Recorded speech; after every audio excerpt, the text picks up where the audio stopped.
We all have regrets. I don't have regrets though. I mean, You don't. I would never trade off where I'm at right now to be somewhere else in my life or in my career. I mean, I think one thing I really struggle with, me and my wife were talking about it recently, and me and my mom have the conversation all the time. She's the one that really pointed it out to me. Like, I have imposter syndrome for sure. Like, I don't think I ever deserve anything that I get, or that like I'm not, worthy, or I didn't work hard enough for it, or someone else worked harder or was more talented. So like, that's something I struggle with all the time, just being like okay with where I'm at and feeling like I deserve it or earned it. But like, I think that's one thing that really makes me feel lucky all the time is I don't know how I got to where I'm at, like almost ever. Like even when I was doing West Side, I mean, I should have been a junior in college at the time, and all my friends still were. And I was living all of our dreams and like doing the Broadway tour of West Side Story. And like I every day was like, why me, man? Like why am I so lucky? And I've kind of every step of the way felt like that for sure. I can tell you why. Because that's the thing. It's hard because when people's perception of you is obviously different from the perception you have of yourself. Obviously, I'm talented, this and that. But like, I look at you and I'm like, he's a good looking guy. He's really talented.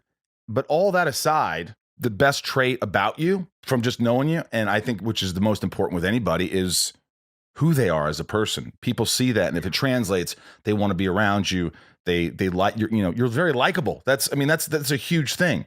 I always tell the story of James Gunn told me the story, and he directed Guardians of the Galaxy. And so in Guardians of the Galaxy 2, Kurt Russell was telling the story about Escape from New York, and the director John Carpenter was like, I don't know, they just want me to make the character Snake Plissken more likable that Kurt Russell plays. And he goes, why? I'm likable. I'm just a likable guy. And I think that's true. And so I think that's kind of like, have you ever had those moments where you're like, I don't know, Barry seems kind of like a dick right now. Too much of like Barry's a dick all the time. I mean, pretty frequently. Yeah, that's true. He is for sure. So you can relate to that, but you're innately a likable dude. I'm sure you could play a dick and a weirdo, and you could put an eye patch on and kill somebody in a movie, and people are like, that guy's an asshole. But there's something innately likable about you. And I think it's humble for you to say that, do I deserve this? There's a lot of other actors. I've done that. My whole problem is I never fit in. I've never felt like I fit in. I feel uncomfortable around a lot of celebrities.